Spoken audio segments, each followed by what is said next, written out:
In the previous video on quantum mechanics for general chemistry students, we looked at Pauli exclusion principle.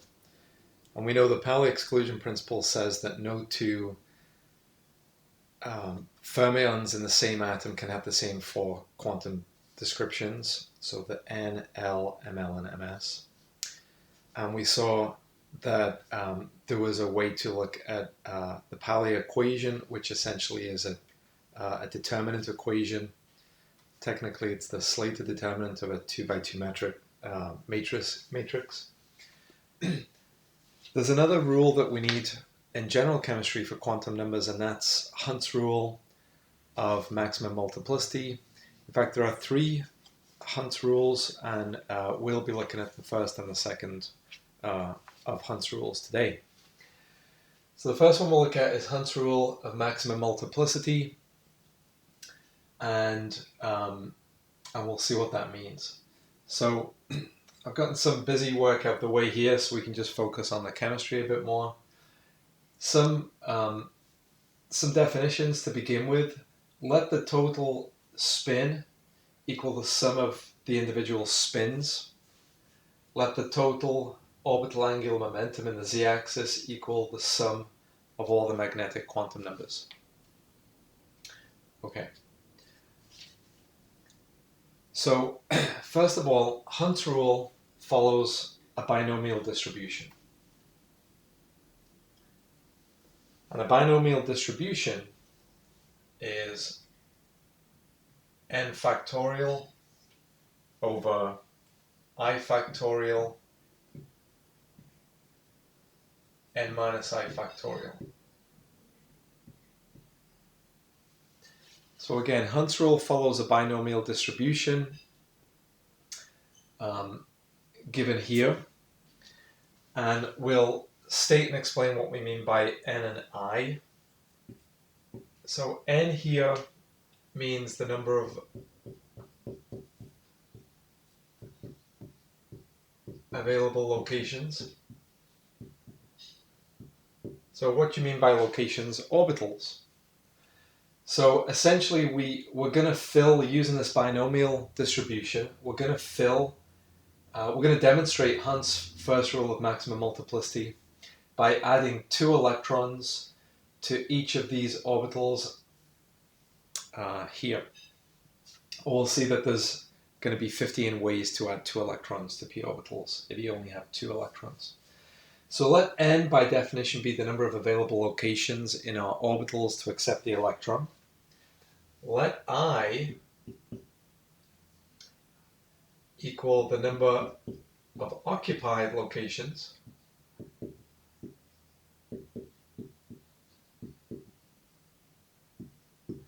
and then factorial just means factorial. Factorial just means take a number and multiply it by itself and then by itself minus 1, etc. So for example, 6 factorial is 6 multiplied by 5 multiplied by 4 multiplied by 3 multiplied by 2 multiplied by 1. 3 factorial is 3 multiplied by 2 multiplied by 1. 2 factorial is 2 multiplied by 1. Okay. So that's what that means. So for us, so I'll do a calculation down here. In our case, we want to add, we've got p orbitals here. We want to add 2 electrons to our p orbitals, and we're going to learn that there's a certain way governed by Hund's first rule of maximum multiplicity that you do that. So in our case, there's going to be 6 available locations, so n is 6 in our case. 2 locations here, 2 locations here, 2 locations here, so each p orbital, and remember there are 3 p orbitals, each p orbital can house up to 2 electrons, so 3 2s are 6, so n equals 6. So we have 6 factorial. I is the number of occupied locations. We're only going to have 2 electrons in our p orbitals to illustrate Hund's first rule. So let I equal 2. So 2 factorial and then it's going to be 6 minus 2, and then the whole thing is factorial again. 6 minus 2, parentheses, the whole thing is factorial. So 6 factorial is 6 by 5 by 4 by 3 by 2 by 1, and that equals 720. 2 factorial is 2. 6 minus 2 is 4. 4 factorial is 24. 2 multiplied by 24 is 48. And 720 divided by 48 is 15. So this is why I've duplicated the p orbital 15 times. So using our binomial distribution, we can now see that there are projected to be 15 different ways I can combine 2 electrons into a p orbital, and I'll go about doing that. The way you would do this is you represent an electron as a single-headed arrow, and by definition, or by convention I guess, you have the first electron that you add pointing up, and then the second electron that you add, if you added a second one, you would have pointing down. So again, each box has 2 locations. Let the location on the left of the box be up. Let the location of the one on the right of the box be down. So I can have 2 ups, adjacent ups. I can have an up and an up here. They're 2 unique. They'll ultimately obey Pauli exclusion because they'll give me 2 sets of unique quantum numbers. I can have an up and a down in the same orbital. I can have an up and a down in adjacent orbitals. And actually I've missed one.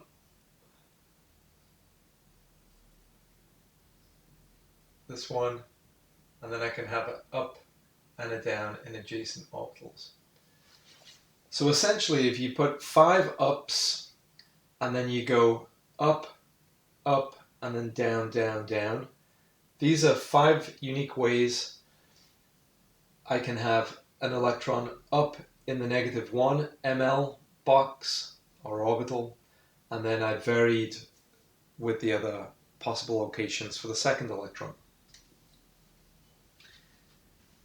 Now I'm going to do 4 up in the central orbital.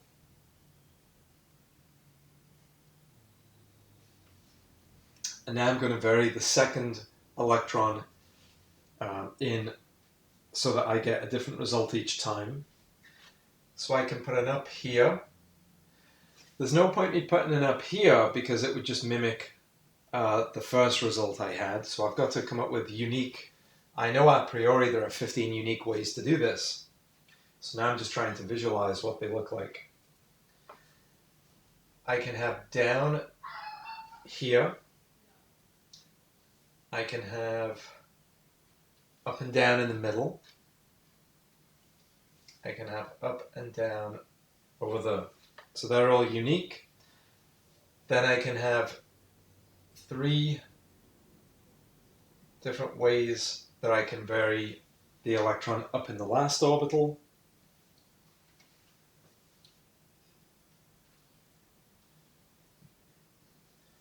I can have up and down in the last one, and then I can bring it down over here and down over here.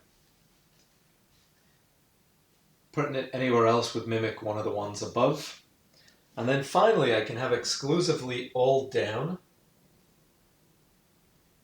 So adjacent downs, non-adjacent downs, and then adjacent downs again.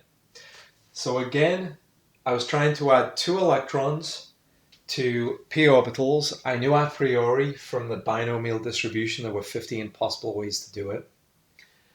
Then I visualized what they might look like. In every case, I've got each electron with a different set of quantum numbers. So I'm completely obeying Pauli exclusion principle. Now let's go ahead and use the boxed equation here to quantify the orbital angular momentum in the z-axis and the total spin for each of these different arrangements. So for the orbital angular momentum in the z-axis, we're just going to add the magnetic quantum numbers ml. So I've got a -1 and a 0. That gives me -1. I've got a -1 and a +1. That gives me 0. I've got two -1s. That gives me -2.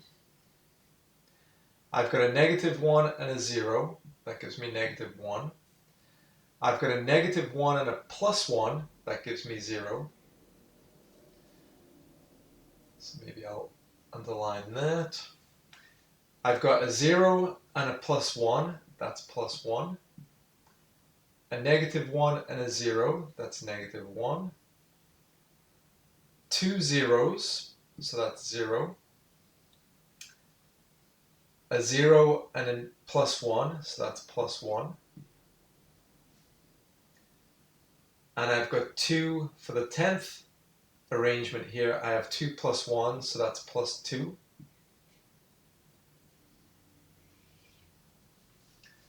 And then for the final 5, I have a -1 and a +1, so that's 0. A 0 and a +1, that's +1. A -1 and a 0, that's -1. A -1 and a +1, that's 0. A 0 and a +1, that's +1. Okay, so I've used this equation and I've executed that equation based on my 15 different outcomes for adding 2 electrons to a p orbital. Let's go ahead and do the same for the spin quantum number. Recall, by definition, if the arrow points up, the spin is +1/2. If the arrow points down, by definition, the spin is -1/2. So I've got 2 up arrows, so that's +1/2 and +1/2. So that's just going to be 1. Again, 2 up arrows. That's 1. I've got an up and a down. So +1/2 -1/2, that's 0. Again, up and down, +1/2 -1/2, that's 0. And again, for number 5, +1/2 -1/2, that's 0. 2 up arrows, that's 1. Up and down, that's 0. Up and down, that's 0. Up and down, that's 0. Up and down, that's 0. And then for the last 5, up and down, that's 0. -1/2, +1/2, that's 0. Now for 13, 14, and 15, everything is down. So that's -1/2 multiplied by 2, which is just -1 throughout. Okay, so I've used these 2 equations. I've executed them for the 15 different ways you can arrange electrons in a p orbital if you have 2 electrons. Now on the right, we're going to tabulate what we have, and we're going to really visualize what we mean by maximum multiplicity. We've got plotted a 2x2 matrix, if you like, of both quantum numbers. We've got orbital angular momentum quantum number, the total value in the z-axis, and then we've got the total spin quantum number. And we have these capital letters now because we have more than one electron. So we're going to plot, we've got different values. Our S ranges from +1, 0 to -1. So we've got the range here. Our L value ranges from -2 through 0 to +2. So we have the range here. And if we fill this in, we have 1, 1, 1, 1, 2, 3, 2, 1, 1, 1, 1.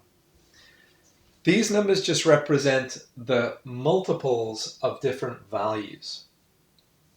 It might be easier to see, basically we've disaggregated this matrix into the sum of these three matrices.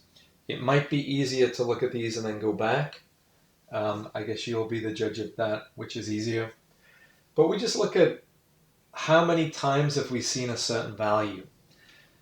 So I can see LZ with a value of -1 and S of a value of 0 twice. There are 2 examples of that. There are 3 examples where there are these values. There's only 1 example where there's that value. Okay. If we disaggregate this down, then we look at just the central column, then just the central square, and I'm just putting 1s in every box here. So if we were to superimpose these on top of each other, we would return to that value. So notice we have our 15 values. We have 9 values here, 5 values here, that's 14, plus a 5th value here, that's 15. This is just a visual pooling of these values here.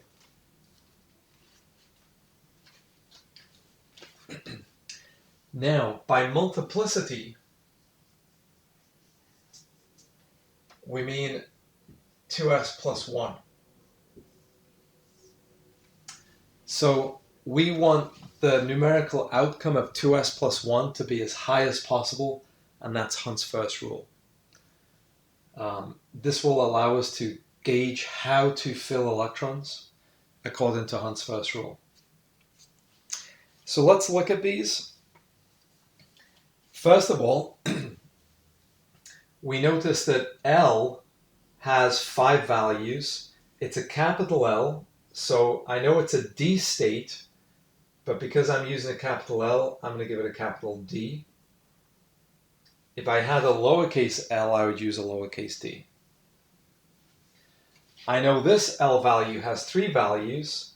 It's a capital L, so I'm going to give it a capital P.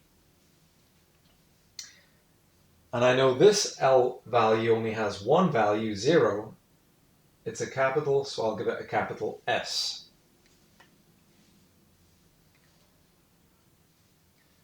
Now I'm going to give it its multiplicity, which is 2s plus 1.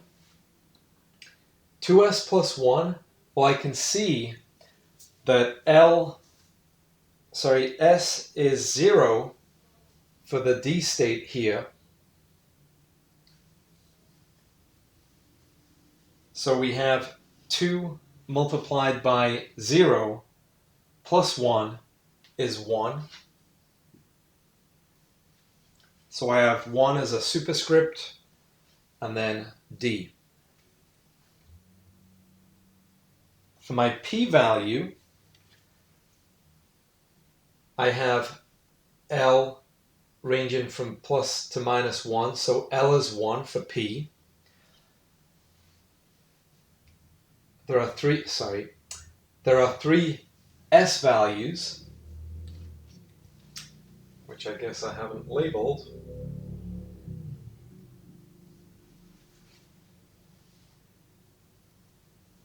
Okay. The largest value of S is 1. Here, plus or minus 1 doesn't matter. The value is 1. So 2s plus 1 is 2 times 1, which is 2, plus 1 is 3. So the multiplicity is 3. And then over here, there's only 1 value of S and it's 0.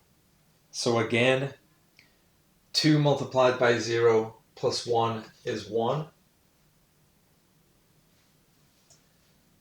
And these are known as the ground state term symbols.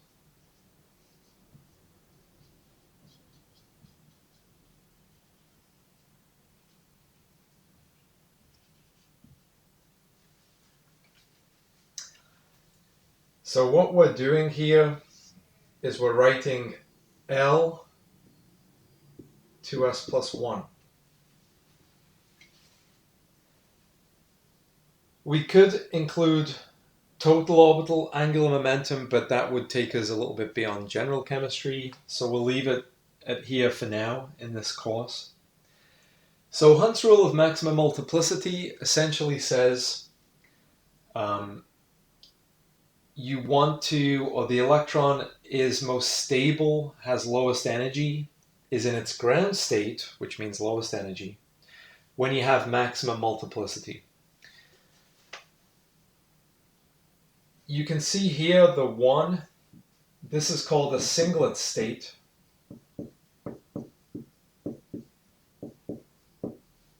So we've got a singlet state over here. And then 3, this is a triplet state.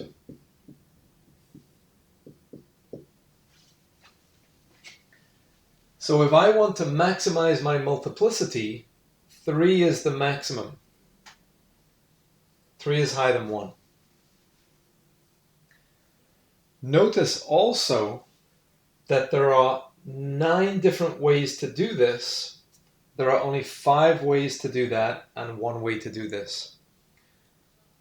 So there's also an increased amount, an increased number of ways of doing it this way. So strictly, we just want to maximize 2s plus 1, but we can see, because we've looked at all of them, statistically, there are more ways to get the triplet state, and that's what's meant, that's what's Hund's first rule of maximum multiplicity is telling us.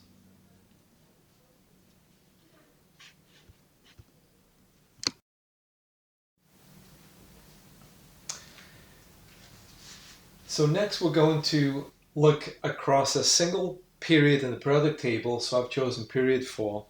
We're going to learn to write the ground state term symbols for all elements in period 4. Now I'm going to do most of them here, the rest will be in the notes that I upload for my students. But I'll do enough to show you proof of concept, and the ones I don't do on the board will be for time rather than for completion. Okay. Why just do one period? Well, anything we do, basically anything in group 1, the term symbols in group 1 are all going to be the same.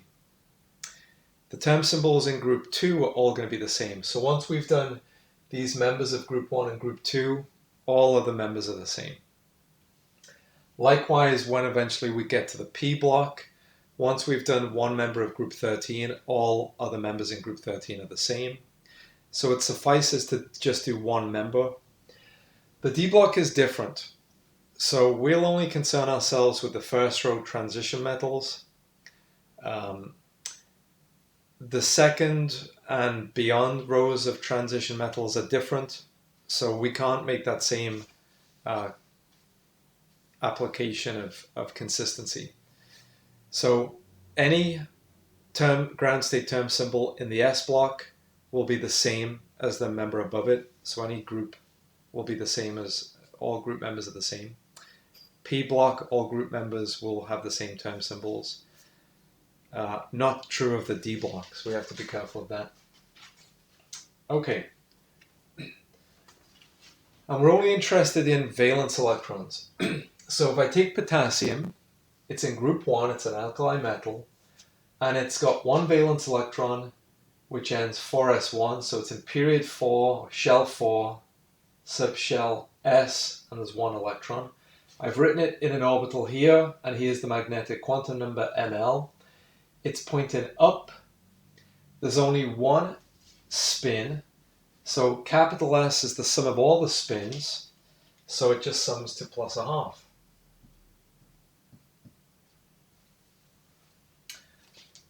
Capital L, which is in the z-axis. You don't have to write z, it's assumed that it's in the z-axis, unless you say otherwise, is the sum of all the magnetic quantum numbers.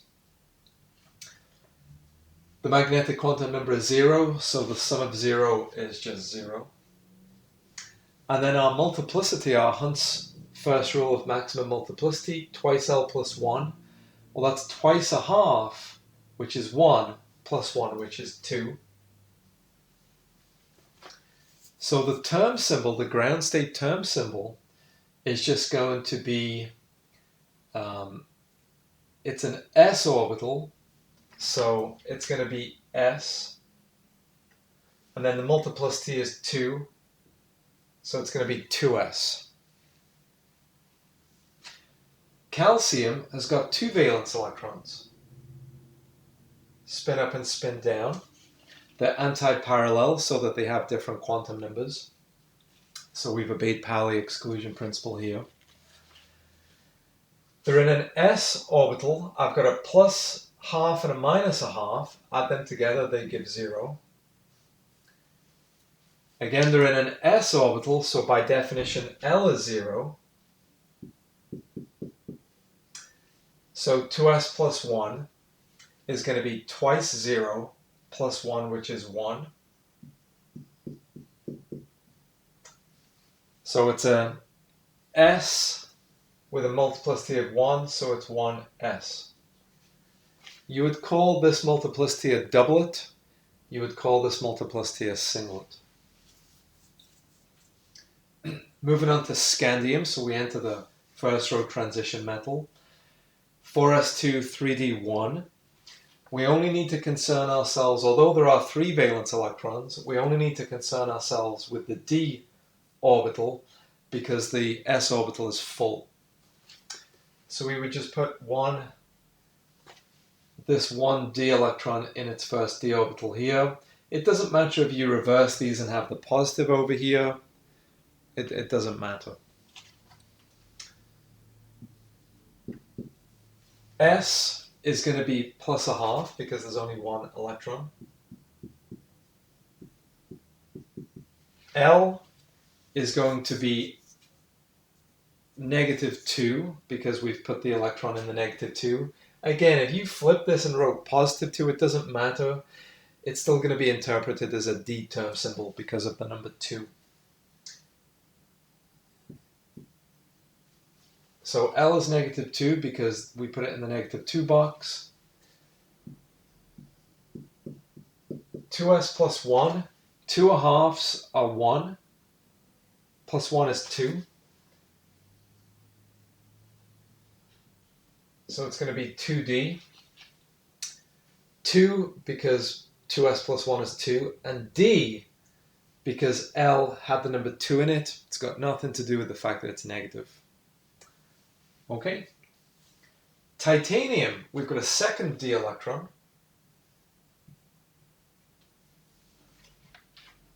Okay. So I put an electron in each box before I double fill any box. That's Hund's first rule of maximum multiplicity.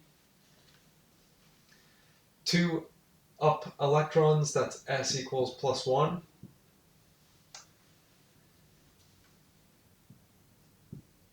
LZ, I've got a -2 and a -1, so that's a -3. Again, if you were to reverse this, you'd have +3, but you still have the number 3.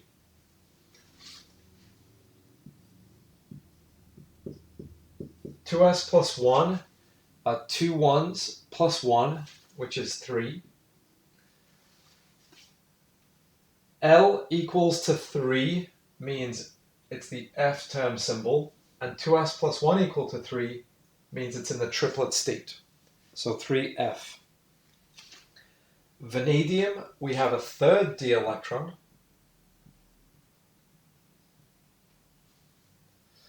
So S equals plus 3/2 because I've got 3 positive a half spin electrons. That's my dog. Well, it's more of a cat, it's that small. Okay, so LZ is -2 plus -1 plus 0. That's -3. 2s plus 1, the multiplicity, is going to be 2 3/2s. Well, 3/2 is just 1.5. So 2 1.5s is 3, plus 1 is 4.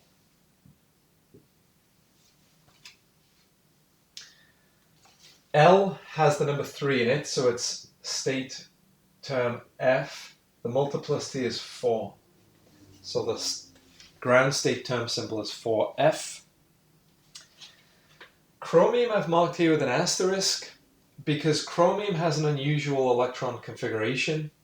So rather than it being 4s2 3d4 as its succession placement would suggest, there's an internal promotion of a 4s electron into the 3d orbital because a half-filled orbital has favorable energetics.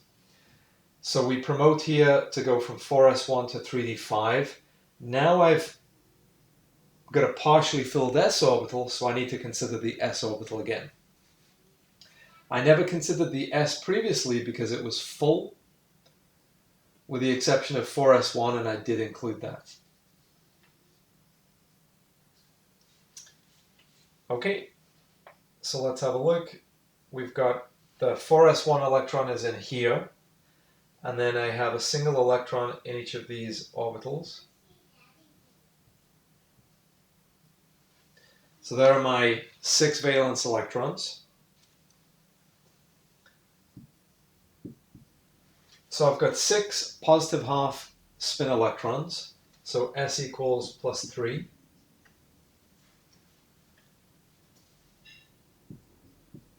Lz, 0 plus negative 2 plus negative 3. Well, that negative 2 is cancelled by that. That negative 1 is cancelled here. So they all sum to 0. So 0 orbital angular momentum. The multiplicity, so 2s plus 1. 2 3s are 6, plus 1 is 7. L is 0, so I know the term symbol is S, and the multiplicity is 7. So 7s ground state term symbol. And then just to show you how we would recover back to a normal electron configuration, an additional electron would go back and fill in that 4s orbital. Because it's full, it would contribute 0. So even if I included it, it wouldn't do anything. So let's just go back to looking at the D electrons. So again, I only reincorporated the 4s here because I had an unpaired electron. Now I have a paired electron. I know it's not going to contribute anything. So I have 5d electrons here. The spin is going to be 5 plus a halves. So that's positive 5 over 2.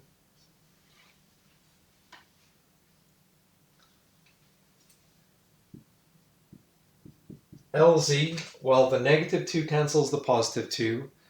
The negative 1 cancels the positive 1, and 0 is just 0. So it's got no orbital angular momentum on net. No net orbital angular momentum. 2s plus 1. Well, 5 over 2 is 2.5. So 2 of them must be 5, and 1 makes it 6 total. L is 0, so the term symbol is S. The multiplicity is 6.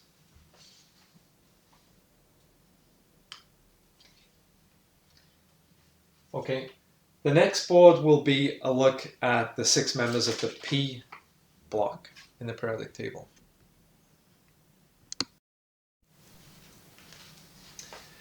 Continuing on looking at the period 4 ground state term symbols for representative members of the P block in each group. So gallium is 4p1. So we'd have 1 electron here. It's a spin half electron, so the spin is plus a half. L is negative 1. 2s plus 1 is 2 halves, which is 1, plus 1 is 2. It doesn't matter whether we have the plus or the minus here. The fact that there's a 1 means that L equals 1, so the term symbol is P, capital P. The multiplicity is 2. So the ground state term symbol is 2p. germanium, we have a second p electron, so s is plus 1. L is the sum of -1 and 0, so that's just -1. 2s plus 1. 2 ones are 2 plus 1 is 3. L contains a 1, so that's a p ground state term symbol. So we have a triplet state, so a doublet state, a triplet state, both p terms. Arsenic has a third p electron, so s is plus 3/2. The -1 cancels the +1 and the 0 doesn't do anything. So orbital angular momentum in the z-axis is 0. If ever I forget to write z, just remember it's implied it's the z-axis. 2s plus 1 is 3 plus 1 is 4. L is 0, so it's s, and the multiplicity is 4. Selenium.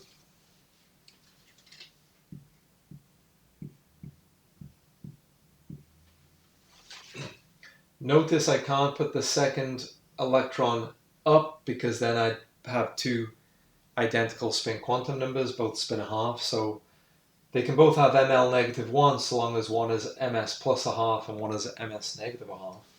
So they're my 4. The up cancels the down, and I've got 2 net ups, which is plus 1. LZ, I've got 2 with an ml value of -1, so that's -2. And one of them is cancelled by the plus 1 here, so that's a net -1. 2s plus 1 is 2 ones are 2, plus 1 is 3. The LZ contains a 1, so that's a p term symbol. The multiplicity is a triplet. Bromine, I've got an up, an up, an up, and then I double fill down, down. S, the up cancels the down, the up cancels the down. I've got 1 net up, so it's plus 1/2. LZ, one of the ups in the -1 cancels the plus 1 over here. I've got 2 zeros, which doesn't do anything, and I've got 1 net -1, so that sums to -1. 2s plus 1, 2/2 are 1, plus 1 is 2. The LZ value has a 1, so that's a p, and it's a doublet because the multiplicity 2s plus 1 is 2. And then finally, krypton. So I add my 6 electrons, obeying Pauli exclusion. All the positives up spin 1/2 electrons cancel the negative spin 1/2, so I have no total spin. LZ, again, all the negative ones cancel the positive ones, so LZ is 0. And my spin multiplicity, 2s plus 1, is 2 zeros, which is 0, plus 1, which is 1. My LZ has a 0, so that's a S term symbol, and I have a singlet. So 1s ground state term symbol. And this concludes the period for ground state term symbols. Remember that anything underneath gallium will have the same term symbol, anything underneath germanium, because all members of the S and P groups have the same ground state term symbol.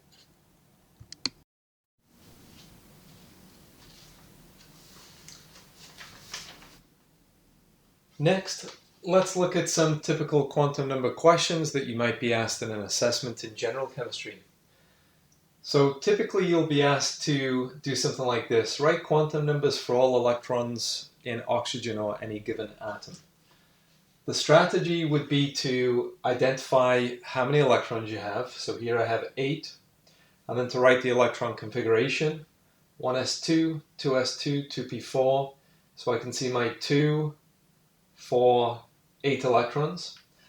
And then write them again as orbitals. So I have my 1s orbital. I must knock the whole board over there. With 2 electrons in. My 2s orbital with 2 electrons in. And then my 2p4 orbital. Now watch the way we enter them. We always fill an orbital with 1 electron before we double fill an orbital with more than 1 electron. That's applying Hund's rule, and then Pauli says make them anti-parallel. At this stage, I would point out to you, I'll grab my red pen, notice that it really matters how you add them. Not only does it matter because there are rules that govern it, but there are rules that will influence how you write these. In red, I'm going to write down the order I added the electrons in. I added this one first, this one was second, this one was third, this one was fourth, then I did fifth, sixth, seventh, eighth. The reason why I'm pointing this out, if I asked you identify the last electron entered into these orbitals, that looks like the last one, but that's the second to last one. This is the last one. Or if I ask you to write down just the 8th electrons, the quantum numbers for the 8th electron, you don't want to do 1, 2, 3, 4, 5, 6, 7, 8. Clearly that's not the 8th one. So hopefully that's clear. The order really doesn't matter. You have to follow these rules. Okay, so we've got our 8 electrons here. We've got the 4 quantum numbers, and you would definitely do them in this order. Do the principal quantum number, the orbital angular momentum quantum number, the magnetic quantum number, the spin quantum number. So for the first 2 electrons, they're both in energy level 1, so we can write 1. For electrons 3 and 4, they're both in energy level 2, so we can write 2. And then for the final 4 electrons, they're all in energy level 2, so we can write 2 for those as well. So we know what energy, or we know what shell each of the electrons are in. Remember, the first shell is K, the second shell is L. The orbital angular momentum quantum number, well, that's designated by these letters here. So the first 2 electrons are in an s orbital, and the orbital angular momentum for s is 0. The second 2 electrons are also in an s orbital, and the orbital angular momentum quantum number for s, again, is 0. At this stage, it's okay that these both have 1 and they both have 0. What Pauli says is that no 4 can be the same in the same atom. So you can have 2 that are common. You just can't have all 4. All remaining electrons are in a p orbital, and orbital angular momentum quantum number for p is 1.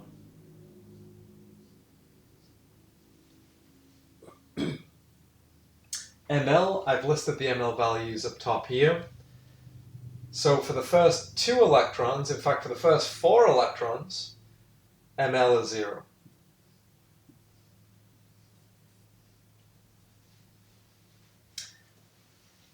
For electrons 5 and 8, the ml is -1. That's why the order is important. For the 6th electron, ml is 0. For the 7th electron, ml is +1. Now, if you were to flip these around and have the plus over here, you would vary where I've got plus and minus, you would switch it, and that doesn't matter. You would still have no four numbers that are identical, so you've still obeyed Pauli exclusion principle. MS, if the electron points up, it's plus a half. If it points down, it's negative a half. So 1 is up, plus a half. 2 is down, negative a half. 3 is up, plus a half. 4 is down, negative a half. 5, 6, and 7 are up, plus a half.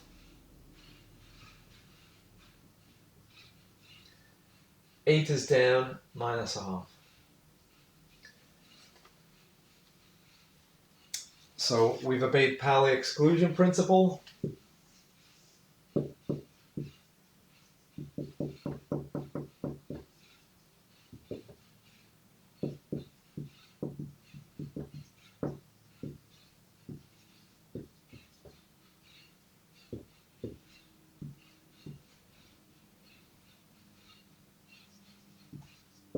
No electron in an atom, or no two electrons in an atom share the same four quantum numbers. Similarities, but they're all unique labels. These are the labels like the alpha and the beta that we alluded to earlier on when we introduced Pauli exclusion principle initially.